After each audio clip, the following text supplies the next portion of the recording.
That's right, Bob. Renee, a service animal is any dog or even a miniature horse that is trained to provide assistance to a person. Straight ahead on Oregon's News at 10, the Cottage Grove cannabis oil factory fire is being handled by the DEA. And a psychologist has been given a grant to see if ADHD can be treated with natural nutrients. Plus, a lumber mill in Sweet Home will soon be under new management. Oregon's News at 10 starts right now. Around the world, Iran has ended rescue efforts along the border with Iraq, where a powerful 7.3 earthquake struck last night. More than 400 people were killed, more than 7,000 injured. Haley Williams has more. One room houses the historical tiki. One room houses the historical tiki. All right, it's that time. All right. New findings show Mother Nature may be better at keeping... The gunman fired for 9 minutes straight from the 32nd floor of the Mandalay Bay Resort. Police say they found 23 weapons in Stephen Paddock's hotel room and 19 others at his home, along with thousands of rounds of ammo. What's it going to take for Oregon State to spoil Arizona on senior night? We're talking beeves in Arizona coming up next. Those cases and sketches coming up on KEZI 9 News at 6. Live in the newsroom, Rosie Nguyen, KEZI 9 News. Cool, thanks. All right, thank you very much, Rosie. This man here, a Coos Bay man, was in court for the first time this afternoon to face murder charges. Sada is live in the studio with us with the late-breaking details. Jeanette? Matt, we just spoke to the sister of 39-year-old Cindy Warren. Stephanie Williams says, quote, "My sister says Mike would not let her leave and that she needed to stay there forever. She left today while he was preoccupied." The Student Union hosted Indigenous Peoples Day at the University of Oregon. Several representatives from different tribes had a chance to speak, sharing messages about the importance of indignity.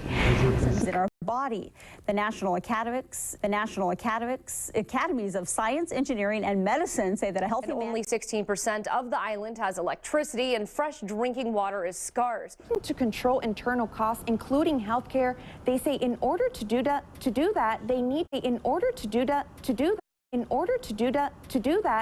to this Saturday. Live in Roseburg, Macy Highland, KEZI 9 News. Thank you, Hailey. Macy, the principal, let's move forward here. We have gotten lost here in some of our scripts, so moving forward to the story, trying to find it here. My apologies. In fact, at this point, we are going to take a break and come right back. We apologize. You're watching KEZI 9 News at 5. Also coming up next, we're going to tell you about a special report, a new treatment that is helping fight opioid addiction in Douglas County, starting right now on KEZI 9 News at 5. If you are interested in going, it is happening October 11th at the Eugene Hilton from 11:30 until 1:30, and it is $15. I'm going to double check the date. It may be the 10th as well. I want to quickly clarify the breast cancer luncheon happening next month, put on by Susan G. Komen, is on October the 10th. We apologize for that. And Oregon high school again this Sunday, and Governor Kate Brown approved a request to fly the flag at Umpqua Community College at half-mast again, half-staff, excuse me, through as information becomes available. There is a vigil happening tonight.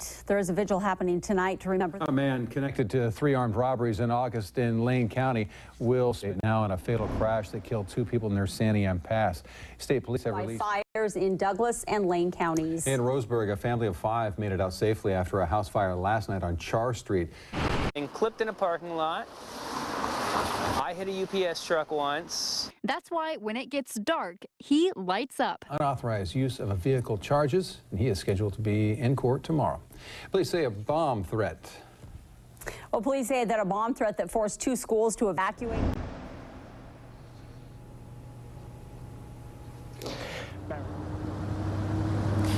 Kaylin, the spokesperson with the FBI of Oregon, says that you should keep your profile private, and you should never click or respond to any threats that you don't know of. Brady Wakayama joins us live in the River Road area tonight to show us how a festive 4th of July for some can be a nightmare for others. Again, Brady joining us live to show us.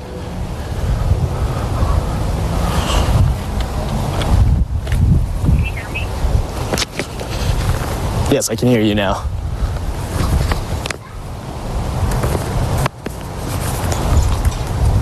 All right, we apologize for that. Eugene, please, we can tell you, they're opening up a tip line on property and even animals. Again, Eugene police are asking for help to get a list of locations within the city of Eugene that have had illegal fireworks happen in older cars, has killed at least 22 children since 2002. According to Safety Watchdog and advocacy group Kids and Cars, Medford police, to find out what year the car was in this case, and they were not able to get us. Coming up at 6, I'll be speaking with State Representative Julie Fahey on why she's trying to protect, or not, she's fighting for the opening of the hospital. Just a bit, guys. All right, thank you very much, Marissa. We have some breaking news. We have some breaking news. 2016, 32-year-old state trooper Nick Cedarberg suffered life-threatening injuries during a shooting near Sherwood. In February, 2 Beaverton police officers. Also in February, 2 Beaverton police officers shot and killed a man accused of waving a gun at neighbors. In April, police in Gresham shot and killed a man who they say killed his 2 daughters. Then in June, multiple stolen vehicles and a high-speed chase led to the death of a suspect, Cameron Ullman. This is not the picture that we are wanting to show you right now. But we can also tell you Deputy 6th while swimming at Indian Mary Park. Eugene, please, right now, teenagers accused in a string of robberies and a stabbing in Eugene. Hundreds of kids doing activities like soccer, but the Eugene YMCA moved everyone inside today because of the poor air quality. Now, I spoke with the youth development director, who told me all their camps had to move inside today for the past few days. She says, and this morning, Governor Brown was in Eugene for a ceremonial signing.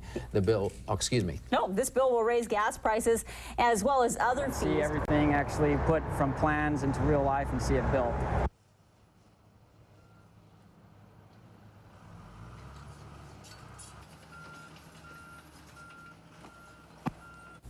All right, we lost Brady, but Storm Tracker 9 weather with Chief Meteorologist Marissa Walzen.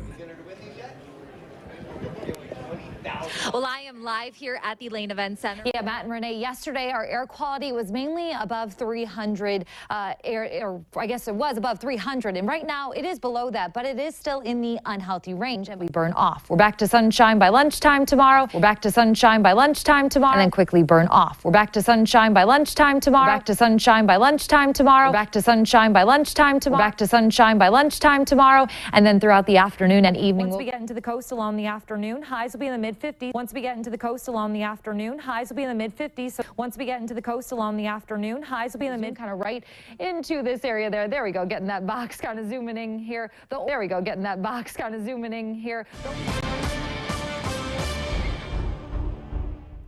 It's time now for our first look at that forecast. Let's head over to meteorologist Travis Knutson to see what's ahead. Travis.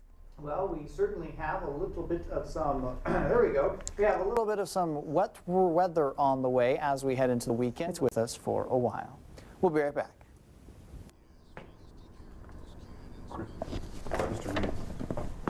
Forecast, I'll tell you when those are coming up in just a bit. Kristen? Thanks, Travis. On Sunday, we rolled back our clocks an hour for daylight savings. Kind of fancy spancy. I mean, it was fun. They'd run and jump and like go and then dump out and then the other side, and so you'd see the surfers lined up. It was fun. Yeah, it was fun. It says ignoring the fire season regulations could be dangerous. People just need to be vigilant, be aware that fire season is still in effect. It's not quite. Dylan says the university is prepared for all sorts of scenarios, including natural disasters. When it comes to shootings, excuse me, she says they want to prevent something like that happening. The suspect is described as a white man about 20 to 30 years old. He was wearing a balaclava-style ski mask and black hoodie and light jeans. The progression of American tiki culture since it began in the U.S. at the end of World War II. Tiki culture, which is historically carvings of humanoid totems in wood or lava from Polynesia or Melanesia, was first embraced. Population is growing at a strong rate between July 2016 and July 2017, 64,700. In New Jersey, Phil Murphy beat Republican Kim Guadagno. Finally tonight, it's been more than 70 years since Jack Lyle flew into combat during World War II. Jack Lyle, one of the last surviving Tuskegee Airman is being celebrated on Veterans Day with a beer named in his honor. The new beer brewed in Jack's honor is called Tuskegee Airman Pursuit. I just want to shake it up. That's all I want. I just want more of that. Just provide that and I'll be happy. Okay. October would have been too early, but it's November. You can do it. I'm feeling the weekend after Thanksgiving. It's a good time. I got really excited. I saw some Christmas lights up in the houses, and it got me excited. So, you know, I got doused today. Yeah? Like, completely, like my pants were soaked. But going back and forth between the wet and dry conditions for the rest of the week. It's okay news. I mean, we have Jimmy Murphy in the house. We do, yes. Sky's next. Have a good night.